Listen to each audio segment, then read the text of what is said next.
अक्सर आप लोग देखते हैं कि सावरकर को लेकर हमारे देश में काफ़ी बवाल मचा रहता है, विवाद होता रहता है। और देखिए, एक वर्ग ऐसा है जो सावरकर को हीरो मानता है और एक वर्ग ऐसा है जो सावरकर को विलन मानता है। तो आज हम लोग सावरकर के बारे में एक सामान्य जानकारी देखते हैं और जो लोग इन्हें हीरो मानते हैं उनके अपने क्या तर्क हैं, क्यों हीरो मानते हैं और विलेन क्यों मानते हैं, उनके क्या तर्क हैं, उन सब पर हम लोग बात करते हैं, एक सामान्य जानकारी देखते हैं। आप लोग अपनी स्क्रीन पर सावरकर को भी देख रहे होंगे। तो अक्टूबर 1906 में लंदन में एक ठंडी शाम चित पावन ब्राह्मण विनायक दामोदर सावरकर हाउस के अपने कमरे में झींगे यानी प्रॉन तल रहे थे। सावरकर ने उस दिन एक गुजराती वैश्य को अपने यहाँ खाने पर बुला रखा था, जो दक्षिण अफ्रीका में रह रहे भारतीयों के साथ हो रहे अन्याय के प्रति दुनिया का ध्यान आकृष्ट कराने लंदन आए हुए थे। उनका नाम था मोहनदास करमचंद गांधी। मैं गांधी जी की बात कर रहा हूँ। गांधी सावरकर से कह रहे थे कि अंग्रेजों के खिलाफ उनकी रणनीति जरूरत से ज्यादा आक्रामक है और सावरकर ने उन्हें बीच में टोकते हुए कहा कि चलिए पहले खाना खाइए। बहुचर्चित किताब the RSS icons of the Indian right लिखने वाले नीलांजन मुखोपाध्याय बताते हैं कि उस समय गांधी महात्मा नहीं थे, सिर्फ मोहनदास करमचंद गांधी थे। तब तक भारत उनकी कर्म भूमि भी नहीं बनी थी। जब सावरकर ने गांधी को खाने की दावत दी तो गांधी ने यह कहते हुए माफी मांग ली कि वो ना तो गोश्त खाते हैं ना ही मछली। बल्कि सावरकर ने उनका मजाक भी उड़ाया कि कोई कैसे बिना गोश्त खाए अंग्रेजों की ताकत को चुनौती दे सकता है। उस रात गांधी सावरकर के कमरे से अपने सत्याग्रह आंदोलन के लिए उनका समर्थन लिए बिना खाली पेट बाहर निकले थे।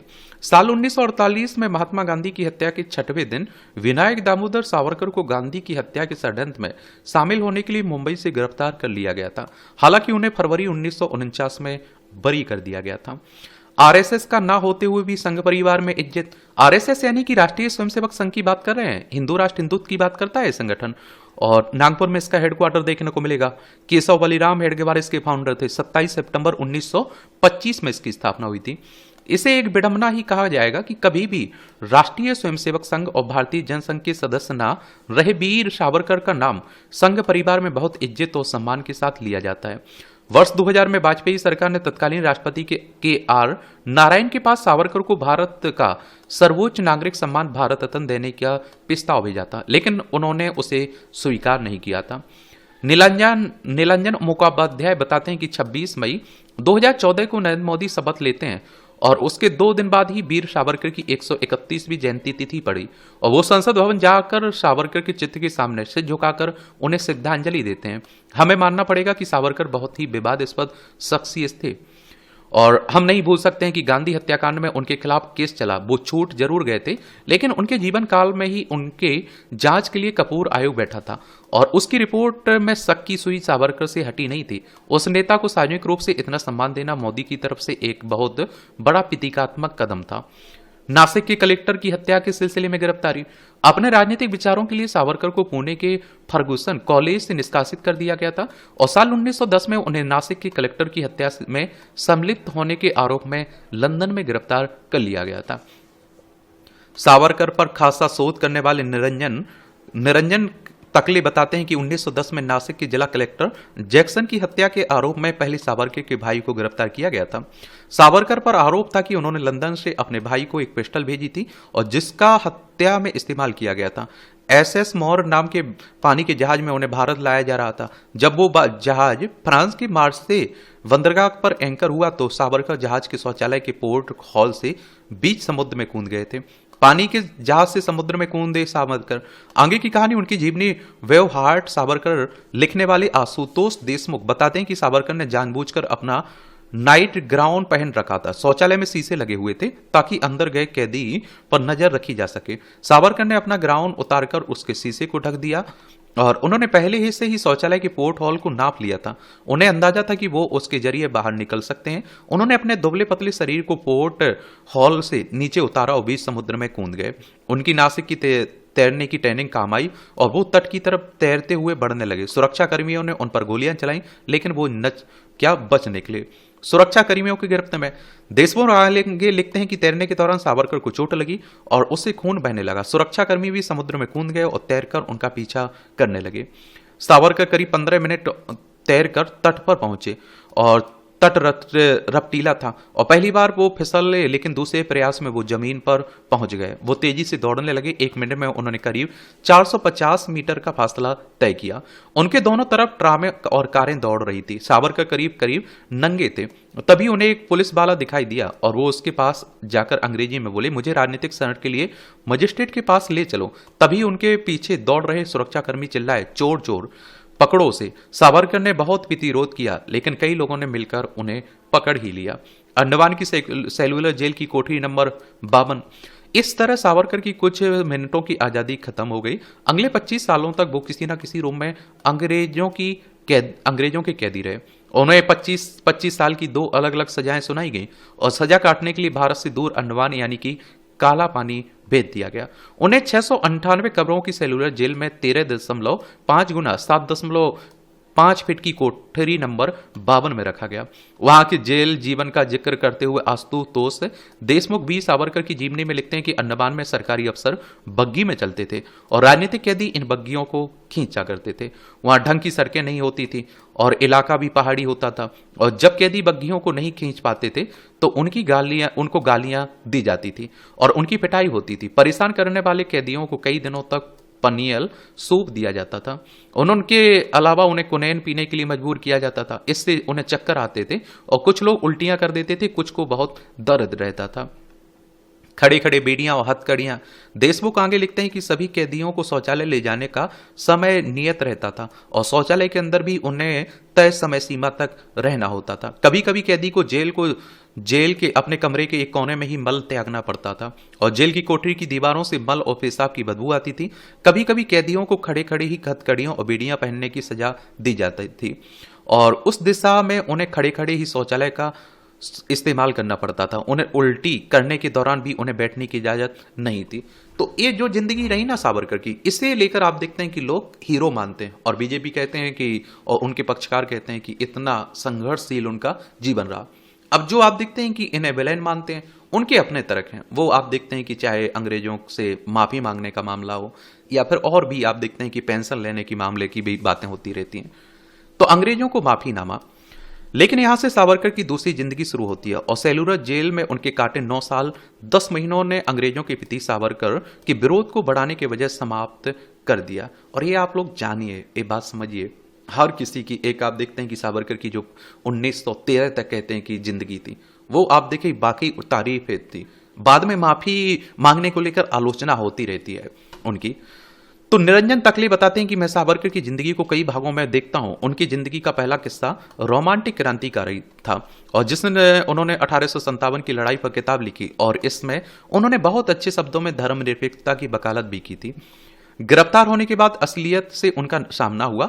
11 जुलाई 1911 को सावरकर अंडमान पहुंचे और 29 अगस्त को उन्होंने अपना पहला माफी नामा लिखा। वहां पहुंचने के 1.5 महीने के अंदर इसके बाद 9 सालों में उन्होंने 6 बार माफी अंग्रेजों को माफी पत्र दिए। ये आंकड़े हैं, लिखित हैं। अब बीजेपी इसको लेकर कहती है कि उनकी ये रणनीति, भाई उन्हें बाहर आना था। कांग्रेस कहती है देख लिए आप जिन्हें महापुरुष मानते हैं वो माफी मांग रहे हैं। जेल के रिकॉर्ड बताते हैं कि वहां हर महीने 3 या 4 कैदियों को फांसी दी जाती थी। फांसी देने का स्थान उनके कमरे के बिल्कुल नीचे था सावरकर के। हो सकता है कि इसका सावरकर पर असर पड़ा हो और कुछ हलकों में कहा गया है कि जेलर बेरी ने सावरकर को कई रियायतें दी। एक और कैदी वीरेंद्र घोष ने बाद में लिखा कि सावरकर बंधु हम लोगों को जेलर के खिलाफ आंदोलन करने के लिए गुपचुप तौर से भड़काते थे, लेकिन जब हम उनसे कहते कि खुलकर हमारे साथ आइए तो वो पीछे हो जाते थे। उनको भी कोई भी मुश्किल काम करने के लिए नहीं दिया गया था। हिंसा का रास्ता। निरंजन तकली कहते हैं, इसमें कहते हैं कि हर 15 दिन वह कैदी का वजन लिया जाता था। जब सावरकर सेलुलर जेल पहुंचते थे तो उनका वजन 112 पाउंड था। 2.25 साल बाद जब उन्होंने सर रेजिनॉल्ड क्रेडॉक को अपना चौथा माफीनामा लिखा तो उनका वजन 126 पाउंड था। इस तरह उनका 14 पाउंड वजन बढ़ा जेल में रहने के दौरान। अपने ऊपर दया करने की गुहार करते हुए उन्होंने सरकार से खुद को भारत की किसी जेल में भेजे जाने की प्रार्थना की और इसके बदले वो किसी भी हैसियत में सरकार के लिए काम करने के लिए तैयार थे। सरकार यानी कि अंग्रेजी सरकार की बात हो रही है, उस समय अंग्रेजों की बात हो रही है। सावरकर ने यह भी कहा कि अंग्रेजों द्वारा उठाए गए कदमों से उनकी संवैधानिक व्यवस्था में आस्था पैदा हुई है। उन्होंने अब हिंसा का रास्ता छोड़ दिया। शायद इसी का परिणाम था कि काला पानी की सजा काटते हुए सावरकर को 30 और 31 मई 1919 को अपनी पत्नी और छोटे भाई से मिलने की इजाजत दी गई। जेल से बाहर रहने के लिए बनाई थी रणनीति, ये कहते हैं। बाद में सावरकर ने खुद और उनके समर्थकों ने अंग्रेजों से माफी मांगने को इस आधार पर सही ठहराया कि ये उनकी रणनीति का हिस्सा था, जिसकी वजह से उन्हें कुछ रियायतें मिल सकती थी। सावरकर ने अपनी आत्मकथा में लिखा, अगर मैंने जेल में हड़ताल की होती तो मुझसे भारत पत्र भेजने का अधिकार छीन लिया जाता, और मैंने वरिष्ठ पत्रकार और Indira Gandhi centre of arts के प्रमुख राम बहादुर राय से पूछा तो आखिर भगत सिंह के पास भी माफी मांगने का विकल्प था, लेकिन उन्होंने ऐसा नहीं किया। तब सावरकर के पास ऐसा करने की क्या मजबूरी थी? और आप देखिए, भगत सिंह ने फांसी को चुना। कहते हैं कि उनके परिवार के किसी मेंबर ने, पिताजी ने कहा कि माफी मांग लीजिए, माफी पत्र लिख दीजिए, तो कहते हैं कि भगत सिंह ने कहा कि अब दोबारा हमसे मिलने मत आइएगा। राम बहादुर राय का जवाब था कि भगत सिंह और सावरकर में बहुत मौलिक अंतर है। भगत सिंह ने जब बम फेंकने का फैसला किया तो उसी दिन उन्होंने तय कर लिया कि उन्हें फांसी का फंदा चाहिए। दूसरी तरफ बी सावरकर एक चतुर क्रांतिकारी थे। उनकी कोशिश रहती थी कि भूमिगत रहकर उन्हें काम करने का जितना मौका मिला उतना अच्छा है। मेरा मानना है कि ये सावरकर इस पचड़े में नहीं पड़े कि उनकी माफी मांगने का लोग क्या कहेंगे। उनकी सोच ये थी कि अगर वो जेल के बाहर रहेंगे तो वो जो करना चाहेंगे वो कर सकेंगे। सावरकर की हिंदुत्व की अवधारणा। अंडमान से वापस आने के बाद सावरकर ने एक पुस्तक लिखी, हिंदुत्व हु इज हिंदू, और जिससे उन्होंने पहली बार हिंदुत्व को एक राजनीतिक विचारधारा के तौर पर इस्तेमाल किया। निरंजन मुखोपाध्याय बताते हैं कि हिंदुत्व को वे एक राजनीतिक घोषणा पत्र के तौर पर इस्तेमाल करते थे। हिंदुत्व की परिभाषा देते हुए वो कहते हैं कि इस इंसान मूलतः हिंदू है। इस देश का नागरिक वही हो सकता है जिसकी पितृभूमि, मातृभूमि और पुण्यभूमि यही हो। पितृभूमि, मातृभूमि तो किसी की भी हो सकती है, लेकिन पुण्यभूमि तो सिर्फ हिंदुओं, सिखों, बौद्ध, जैनियों की हो सकती है।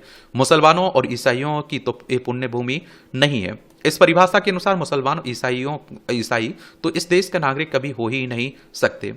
एक सूरत में वो हो सकते हैं अगर वो हिंदू बन जाए। वो इस विरोधाभास को कभी नहीं समझा पाए कि आप हिंदू रहते हुए भी अपने विश्वास या धर्म को मानते रहें। अंग्रेजों से समझौते की बात होती रहती है। क्या है पूरा मामला? साल 1924 में सावरकर को पुणे की यरवदा जेल से 2 शर्तों के आधार पर छोड़ दिया गया। एक तो वो किसी राजनीतिक गतिविधि में हिस्सा नहीं लेंगे, और दूसरे वो रत्नागिरी के जिला कलेक्टर की अनुमति लिए बिना जिले से बाहर नहीं आएंगे। निरंजन तकले बताते हैं कि सावरकर ने वायसराय लिन लेथकों के साथ लिखित समझौता किया था कि उन दोनों का समान उद्देश्य गांधी, कांग्रेस और मुसलमानों का विरोध करना। और अंग्रेज उनको पेंशन दिया करते थे 60 रुपए महीना। वो अंग्रेजों की कौन सी ऐसी सेवा करते थे जिसके लिए उनको पेंशन मिलती थी? वो इस तरह की पेंशन पाने वाले अकेले शख्स थे। और देखिए, बहुत सारे लोग कहते हैं जो विरोध करते हैं, खासकर कांग्रेस के विपक्ष के लोग, वो कहते हैं भैया अगर अंग्रेजों से माफी मांगकर जेल से बाहर आने की उनकी रणनीति थी, तो वो जब जेल से बाहर आ गए तो फिर उन्होंने काम क्यों नहीं किया? वो चुपचाप क्यों बैठ गए? ये भी उठाते रहते हैं। काली टोपी और इत्ती की बोतल। अतिवादी विचारों के बावजूद निजी जिंदगी में वो अच्छी चीजों के शौकीन थे। वो चॉकलेट्स और जिंटान ब्रांड की व्हिस्की पसंद करते थे। उनके जीवनीकार आशुतोष देशमुख लिखते हैं कि सावरकर 5 फीट 2 इंच लंबे थे। अंडमान की जेल में रहने के बाद वो गंजे हो गए थे। उन्हें तंबाकू सूंघने की आदत पड़ गई थी। अंडमान की जेल कोठरी में वो तंबाकू की जगह जेल की दीवारों पर लिखा चूना फुरक कर सूंघा करते थे, जिससे उनके स्वास्थ्य पर बुरा असर पड़ा। लेकिन इससे उनकी नाक खुल जाती थी। उन्होंने सिगरेट, सिगार पीने की भी कोशिश की, लेकिन वो उन्हें रास नहीं आया। वो कभी कभी शराब भी पीते थे। नाश्ते में 2 उबले अंडे खाते थे। दिन में कई बार प्याली चाय पीते थे। उनको मसालेदार खाना पसंद था, खासतौर से मछली। वो अल्फांसो आम, आइसक्रीम और चॉकलेट्स के भी बहुत शौकीन थे। वे हमेशा एक जैसी पोशाक पहनते थे, गोल काली टोपी, धोती या पैंट, कोट की जेब में एक छोटा हथियार, इत्ते की एक शीशी, एक हाथ में छाता और दूसरे हाथ में मुड़ा हुआ अखबार। महात्मा गांधी हत्याकांड में गिरफ्तारी होती है इनकी, तो सावरकर की छवि को उस समय बहुत धक्का लगा जब 1949 में गांधी हत्याकांड में शामिल होने के लिए 8 लोगों के साथ उन्हें भी गिरफ्तार कर लिया गया, लेकिन ठोस सबूतों के अभाव में वो बरी हो गए। निरंजन मुखोपाध्याय बताते हैं कि पूरे संघ परिवार को बहुत समय लग गया गांधी हत्याकांड के दाग को हटाने में। सावरकर इस मामले में जेल भी गए, फिर छूटे भी और 1966 तक जिंदा रहे, लेकिन उन्हें उसके बाद स्वीकारता नहीं मिली। यहां तक कि आरएसएस ने भी उनसे पल्ला झाड़ लिया था। वो हमेशा हाशिए पर ही पड़े रहे, क्योंकि उनसे गांधी हत्या की शक की सुई कभी नहीं हटी ही नहीं। कपूर कमीशन की रिपोर्ट में भी साफ कहा गया था कि उन्हें इस बात का यकीन नहीं कि सावरकर की जानकारी के बिना गांधी हत्याकांड हो सकता है। सावरकर की राजनीतिक विचारधारा। तो सावरकर के जीवन के आखिरी 2 दशक राजनीतिक एकाकी और पन और आप यश में बीते। उनके एक और जीवनीकार धनंजय कीर उनकी जीवनी सावरकर एंड हिज टाइम्स में लिखते हैं कि लाल किले में चल रहे मुकदमे में जज ने जैसे ही उन्हें बरी किया, नाथूराम गौडसे और नारायण आप्टे को फांसी की सजा सुनाई गई।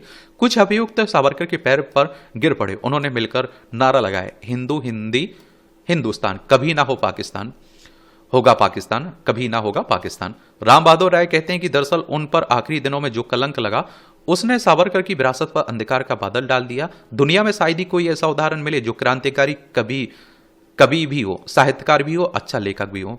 अंडमान की जेल में रखते हुए पत्थर के टुकड़ों के को कलम बनाकर जिसने 6000 कविताएं दीवार पर लिखी हो, उनकी उनकी कंठस्थ किया हो। यही नहीं, 5 मौलिक पुस्तकें भी सावरकर के खाते में है। लेकिन इसके बावजूद जब सावरकर महात्मा गांधी की हत्या से जुड़ जाते हैं तो सावरकर समाप्त हो जाते हैं। उनकी राजनीतिक विचारधारा वहीं सूख भी जाती है।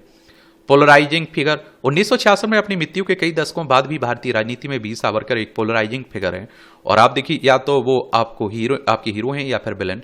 निरंजन तकले कहते हैं कि साल 2014 में संसद के सेंट्रल हॉल में जब नरेंद्र मोदी सावरकर के चित्र को सम्मान देने वहां पहुंचे तो उन्होंने अनजाने में अपनी पीठ महात्मा गांधी की तरफ कर ली, और क्योंकि गांधी जी का चित्र उनके ठीक सामने लगा था। ये आज की राजनीति की वास्तविकता है। अगर आपको सावरकर को सम्मान देना है तो गांधी की विचारधारा की तरफ पूरी तरह से पीठ घुमानी ही पड़ेगी। अगर आपको गांधी को स्वीकारना है तो फिर सावरकर की विचारधारा को नकारा ना होगा। शायद सही वजह है कि सावरकर अभी भी भारत में एक पोलराइजिंग फिगर है।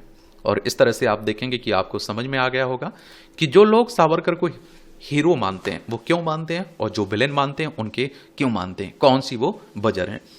लेकिन मुझे लगता है, देखिए कि सावरकर की 2 जिंदगी आप लोग देख सकते हैं। एक वो क्रांतिकारी के रूप में, एक जो आप देखिए माफी वीर के रूप में, माफी जो उन्होंने मांगी, और एक आप देखते हैं कि जो पेंशन को लेकर बातें होती हैं, वो जेल से बाहर आते हैं फिर क्रांतिकारी कदम नहीं उठाते हैं, उसको लेकर आलोचना होती रहती है। और देश की आज़ादी में सबका अपना अपना योगदान है, इसमें कोई दो राय नहीं होना चाहिए।